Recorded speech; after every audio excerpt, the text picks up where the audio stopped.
Tapi subhanallah, luar biasa nih. Mereka itu waktu ada tanda, walaupun mereka nggak kenal atau bahkan baru pertama jumpa, baru pertama ketemu, subhanallah, mereka itu nyalamin kita. Dia salam kita, dia rangkul, dan mereka bilang, engkau adalah saudaraku.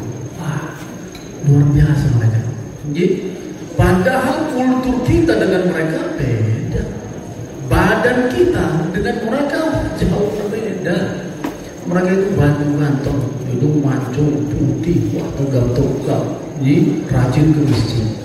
Wah, ada gitu. Nah kita buatan, ya sudah matang, hidung agak pesa sedikit, ya, kemudian tinggi juga pas-pasan, gak mau ke masjid, gak mau sholat berjamaah, gak mau berinfak fi sabilillah. Jadi monggo. Jadi subhanallah. Nah kita bayangkan ya, orang yang gak pernah kita kenal, orang yang gak pernah kita jumpai, itu kalau ketemu dengan orang lain, walaupun dari negeri yang jauh, bayangin gini, dari Indonesia ke Mesir ini berapa benua yang dilewati, berapa samudera yang dilewati, sampai 12-13 jam kita terbang. Tapi subhanallah, ketemu dengan kita, dirangkul kita. Wahai fulan, engkau adalah saudaraku. Kebutuhan apapun yang engkau perlukan, bilang sama kami. Itu hebatnya ya. Jadi kalau kita itu kemana-mana, dihargai kita, dihormati kita. Kalau kita merasakan itu adalah saudara kita. Ya, bahkan beda agama loh. Tuh, mereka ada agamanya Kristen Ortodok, kita Muslim gitu. Subhanallah, kita bertetangga begitu ramah, begitu indah, begitu sejuk. Tapi kadang-kadang saya pilu hati saya, sampai ke tanah air ini, yang wah begitu banyak fitnah, begitu banyak permusuhan, begitu banyak kita saling membenci di antara kita. Sedih saya. Kenapa? Kita ini satu kultur kita ini. Kita satu bangsa. Bangsa kita Indonesia, negara kita Indonesia, bahasa kita ini Indonesia. Gimana? Ya, cuma kadang-kadang kita nih, gara-gara beda partai, wah patuh. Halo, atau gara-gara beda pekerjaan gitu, satu di Telkom, satu di mana gitu, mungkin di dinas lain kan gitu, wah sekali iri dan dengki, nggak boleh, ya. Maka sebenarnya nenek moyang kita dahulu, ketika mereka itu menyatakan bahwa ada istilah halal bihalal, itu merajuk. Namun setiap negara ada kultur, setiap bangsa ada budaya, setiap negara ada kebiasaan yang bila itu baik maka tidak mengapa, selama tidak bertentangan dengan syariat agama. Maka itu alhamdulillah di bulan Syawal ini kita ingin menjadi orang-orang yang menang, ingin meraih kesucian diri, ingin mendapatkan keridhaan dari Allah Subhanahu wa Ta'ala. Karena gini baik teman-teman, dahulu pada masa Khalifatul Mukminin Ali bin Abi Thalib radhiyallahu anhu, setelah dia diangkat sebagai khalifah yang keempat, itu sahabat-sahabat Rasulullah berkunjung ke rumah Ali bin Abi Thalib. Ali bin Abi Thalib adalah seorang khalifah sekaligus menantu baginda Rasulullah SAW. Orang terhormat, orang yang gagah, orang yang tampan, tapi kerjanya nggak di Telkom, karena dia sebagai khalifah. Karena dulu belum ada Telkom, dulu belum ada HP, ya. Nah, ini semua adalah hal-hal yang baru yang bisa digunakan oleh umat manusia. Kemudian setelah itu orang berkunjung ke rumahnya, dan saat mereka masuk ke rumah Ali bin Abi Thalib, Namanya hari lebaran. Menggunjing kui, jelek-jelekin itu boleh nggak kira-kira? Nggak boleh. Halo, Bapak Ibu, boleh nggak kira-kira? Hah? Tergantung Pak Ustaz. Kok beda partai? Oke. Beda jabatan? Oke. Kalau nggak boleh, jangan. Agama apapun dan kita yang menganut agama Islam sudah diajarkan oleh Nabi kita Muhammad sallallahu alaihi wasallam, iri dengki nggak boleh. La hasada illa fil itsnain, kata Rasulullah. Kamu nggak boleh iri sama siapapun kecuali kepada dua orang, kata Nabi. Yang pertama, kamu boleh iri kepada seseorang yang dianugerahkan oleh Allah harta yang banyak, kemudian dia bersedekah di pagi dan di malam hari. Sedekah. Infak. Dan nggak pernah dia itu berhenti untuk bersedekah. Kemarin di Mesir ada seseorang yang sangat dermawan. Dia meninggal dunia. Ya subhanallah, yang ngantarkan jenazahnya ke liang lahat kui bukan lagi ribuan orang, tapi jutaan manusia. Bayangin, dari manapun mereka, provinsi mana dan agama apapun yang ada di Mesir itu mengantarkan jenazahnya ke arah liang lahat. Ya, jadi kui jenazahnya nggak sempat diletakkan ke tanah, terus di bahu saudara-saudara mereka yang masih hidup sehingga sampai ke liang lahatnya. Subhanallah. Kenapa? Karena dia ini orang yang sangat dermawan. Siapapun orang datang ke rumahnya, orang datang ke kantornya, itu nggak pernah dia tolak. Selalu diberi sekian, nggak pernah perhitungan. Pak JM, kira-kira Pak JM begini, ada orang miskin datang ke kantor jenengan, ya katakanlah minta sedekah, kira-kira langsung diberi atau via orang lain? Pakai birokrasi, birokrasi dulu? Enggak, ya, nggak boleh. Ya, kalau kita contoh Nabi kita Muhammad sallallahu alaihi wasallam, beliau adalah orang yang sangat dermawan. Ya. Tidak ada yang bisa menandingi kedermawanan Rasulullah. Tidak ada, Pak Ibu. Ya, tidak ada kita yang pernah menyembelih kurban sampai 100 unta. Enten betul? Halo, ada jenengan? Yang paling enten Pak Ustaz, satu sapi dibagi 7 Pak Ustaz. Gimana? Rasulullah sallallahu alaihi wasallam pernah berkurban 100 unta. Bayangin betul. Subhanallah. Kita ini nggak ada apa-apanya kita dibandingkan infak sedekahnya baginda Rasulullah sallallahu alaihi wasallam. Ya, kenapa? Beliau teladan kita. Dan kata para sahabat radhiyallahu taala anhum, kedermawanan Rasulullah itu sangat meningkat ketika di bulan Ramadan. Maka itu bagi Bapak Ibu kemarin yang ketika Ramadan bersedekah berinfak, Allah beruntunglah. Minta sama Allah, ya Allah, semoga infak sedekah itu Engkau terima ya Allah, dan nanti menjadi bekal saat bertemu dengan Allah. Monggo, boleh kita iri kepada orang kaya, orang yang punya jabatan, orang yang punya kedudukan, dia punya harta benda, dia terus bersedekah, berinfak di jalan Allah Subhanahu wa taala. Kira-kira Bapak Ibu, ya, kalau kita bersedekah, berinfak, katakanlah kita datang ke masjid sholat Jumat, ada uang kita 100.000, 50.000, 20.000, 10.000, 5.000, 2.000.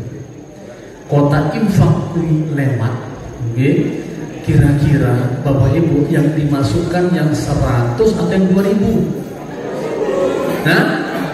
Telkom 2.000. Wah, Telkom 1.000 Pak Ustaz. kecil gue insyaallah ngerti. Insyaallah ya. Maka itu kadang-kadang ada orang yang baru masuk Islam, dia seorang mu'alaf, maka subhanallah malah kenceng banget sedekahnya, malah banyak infaknya di jalan Allah. Namun ada sebaliknya, orang yang semenjak lahir dia sudah masuk Islam, infaknya istiqomah 2000 terus.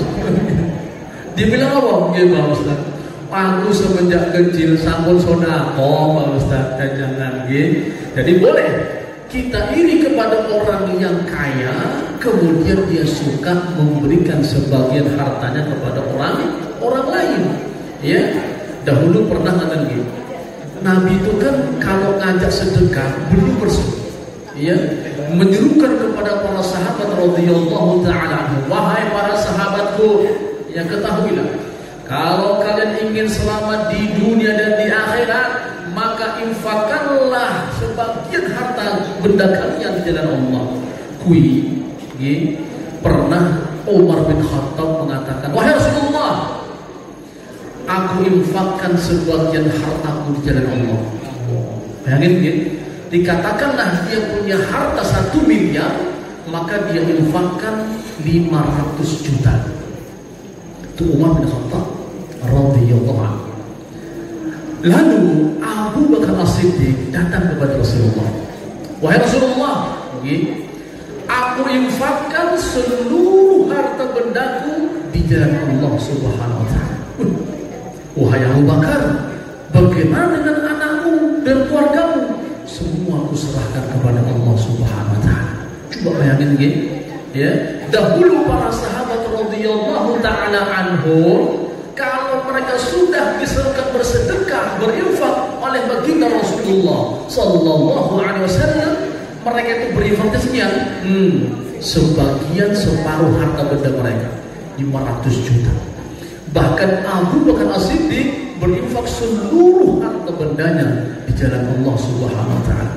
Maka itu kata Umar bin Khattab, sekiranya aku menjadi satu helai rambut yang ada di tubuh Abu Bakar As-Siddiq radhiyallahu anhu. Kenapa?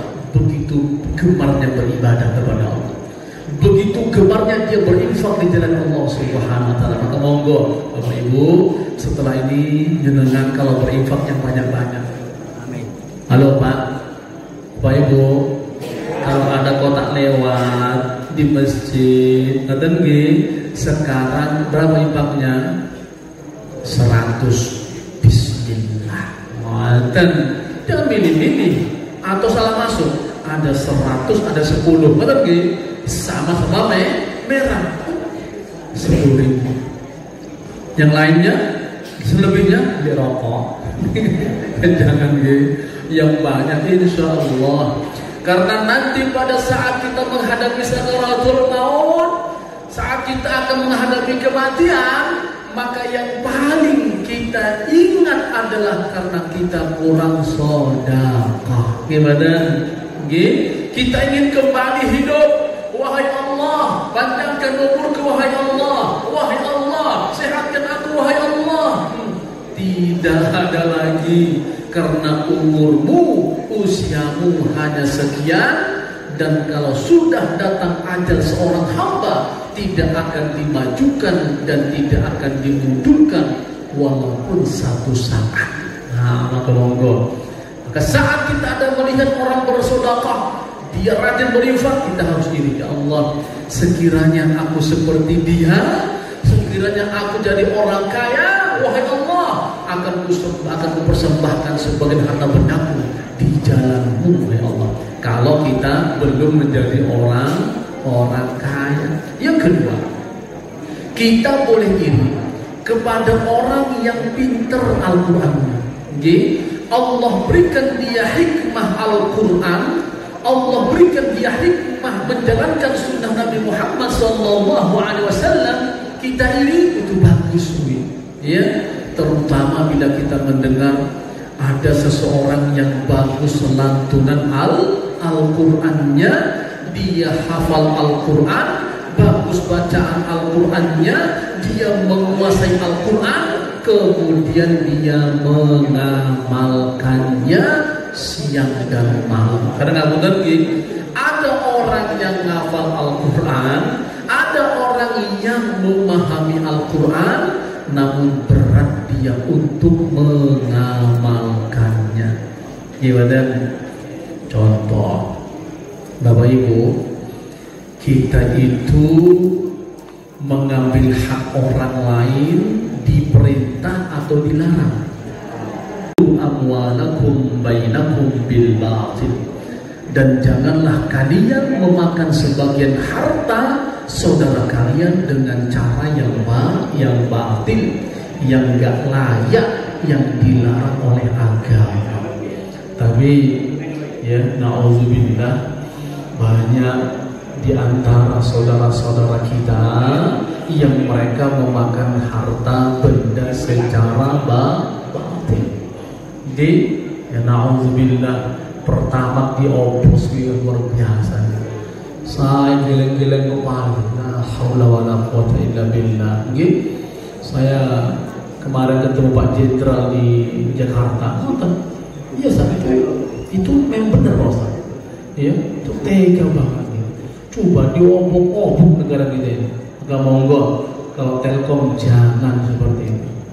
Halo, Pak Jen. Ini orang soleh, insya Allah. insya Allah. Amin. Betul. Amin, diaminin. Kenapa? Karena doa-doa kita itu insya Allah dikabulkan oleh Allah Subhanahu Wa Taala. Ya, kita mendoakan pemimpin kita yang baik, insya Allah pemimpin kita akan menjadi orang baik. Ya, tapi kalau hanya dengan mendoakan pemimpinnya, walaupun jenengan nggak suka, nggak baik, nanti nggak akan baik. Wah, ini kadang-kadang ngapunten kita nih, ya, karena mungkin nggak cocok atau barangkali opo alasan nonton gitu. Wah, didoakan yang buru-buru, nggak boleh. Ya, kalau kita mendoakan orang lain, doakan yang baik. Halo, Bu. Halo. Kira-kira sekarang ini kan semua di instansi, di lembaga ada pengurangan anggaran barangkali nggak? Betul nggak? Halo. Halo. Kira-kira jenengan setuju pada? Setuju. Wah, nggak bisa Pak Ustaz. Habis ini anggaran Pak Ustaz. Yang dulunya sekian, wah malah jatuh sekian Pak Ustaz. Iya, monggo. Kita ini sebagai hamba Allah gitu. Kalau memang ada kekurangan dari pemimpin kita doain ya. Kita doakan agar menjadi pemimpin yang adil, ya, yang bijaksana, supaya apa? Negara kita ini menjadi negara baldatun thayyibatun wa rabbun ghafur.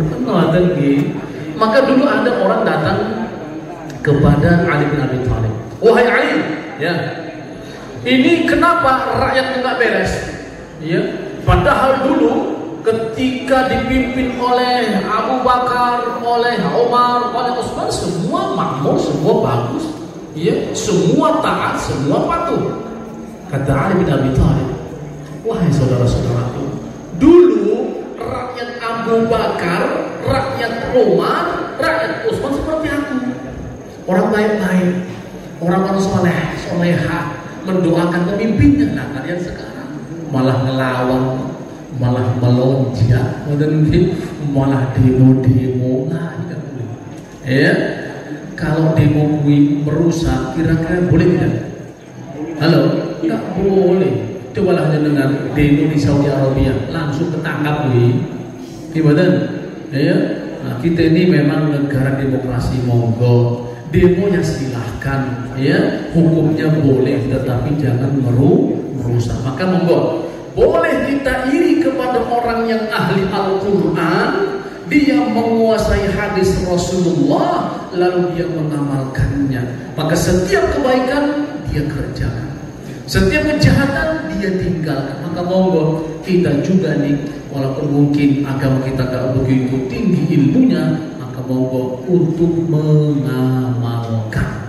Ya, kalau sudah kita mengamalkan apa yang diperintahkan oleh Allah, kita akan tenang, hidup kita akan nyaman. Nanti kalau kita menghadapi kematian, dimudahkan oleh Allah Subhanahu wa ta'ala. Jangan na'udzubillah, pejabat-pejabat kita ini matinya susah-susah. Na'udzubillah. Kita ini Bapak Ibu, nanti kalau mau meninggal dunia, meninggalnya mau baik atau mau buruk? Mau baik. Cuma kadang-kadang ada orang yang dia tidak melaksanakan amalan ibadah agamanya dibilang baik juga. Bapak Ibu, kita bersaksi orang yang baik, padahal ketika hidupnya ngadu domba terus, itu nggak baik, ya, tidak baik. Kenapa? Karena kata Rasulullah, la yadkhulul jannata nammamun, tidak masuk surga orang yang mengadu domba. La yadkhulul jannata qati'u rahim, tidak masuk surga orang yang memutuskan tali silaturahim. Maka Bapak Ibu, kita yang tadi sudah berikrar halal bi halal, saling memaafkan. Maafkannya lahir saja atau pakai batin? Lahir batin. Mana? Ya, Lin, saya ada cerita sedikit sebelum selesai. Ya, ini perintah yang disebutkan oleh Allah dalam surat An-Nur ayat 22. Jadi perintah memaafkan kuwi harus disertai dengan lapang dada. Apa kata Allah? A'udzubillahi minasyaitonir rajim. Wal ya'fu wal yasfahu. Ya, hendaklah mereka saling memaafkan dan hendaklah mereka saling berlapang dada. Coba hebatnya Al-Quran. Jadi saat Allah perintahkan kalian saling memaafkan, kalian supaya menang, maka lapang dada. Karena ngapunten, ada orang saling memaafkan, tak maafin, sampun, sampun. Hatinya lapang badan. Halo, Bapak Ibu, hati lapang badan. Lapang bener Pak Ustaz. Kenapa THR turun Pak Ustaz? Tapi usahakan terus. Kalau kita memaafkan orang lain, maka hati kita akan lapang. Kalau seandainya kita sudah memaafkan, lalu hati kita lapang, maka dipastikan oleh Allah, Allah akan mengampuni dosa-dosa kita. Karena kemarin kita berpuasa Ramadan, misinya adalah man shoma Ramadhana imanan wa ihtisaban ghufira lahu ma taqaddama min dhanbi. Barang siapa yang berpuasa di bulan Ramadan dengan iman kepada Allah, dengan mengharapkan pahala dari Allah, niscaya dosa-dosanya yang telah lalu diampuni oleh Allah Subhanahu wa ta'ala. Maka itu misi berpuasa Ramadan adalah ampunan. Ampunan dari atas dan juga ampunan dari bawah. Ada hubungan kita, hubungan vertikal, ada hubungan horizontal. Hubungan kita dengan Allah, ampunan ya Allah, ampuni dosa-dosaku ya Allah. Karena pasti kita setiap hari melakukan perbuatan dosa kita. Mungkin lisan kita, mungkin lidah kita, terutama tangan kita. Ustadznya sedang ceramah. Gue enten badan. Banyak. Di Allah mintai pertanggungjawaban. Kagak nih. Saya ini menyampaikan Al-Quran dan Sunnah. Nanti datang malaikat, wahai ulang. Kamu dulu ketika di dunia, ketika di hotel Dana, acara halal bihalal, Ustaz sedang ceramah, kamu sedang ngapain? Main HP ya Allah. Dan kenapa? Dimaafkan insya Allah. Kenapa? Lagi penting Pak Ustaz. Kenapa? Istriku WA Pak Ustaz. Tidak apa-apa. Itulah saling memaafkan. Jadi hubungan kita dengan Allah, kalau kita ini berdosa, Allah gampang ampuni kita. Ya, sebesar apapun dosa kita. Bahkan kata Allah, dalam hadis kusingi, walaupun dosamu itu sebanyak air hujan yang turun ke bumi, walaupun dosamu sebanyak sebanyak pasir yang menggunung sampai setinggi langit, maka bila engkau datang kepadaku, ku ampuni segala dosa-dosamu. Kui antara kita dengan Allah, yang berakui antara kita dengan manusia, kui yang ngampun.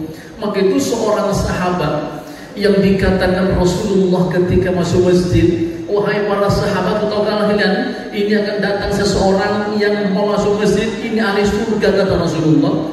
3 kali dikatakan Rasulullah bahwa dia adalah ahli surga, maka ketika ternyata dicari apa amalannya, dia sebelum tidur dia sudah memaafkan saudara-saudaranya.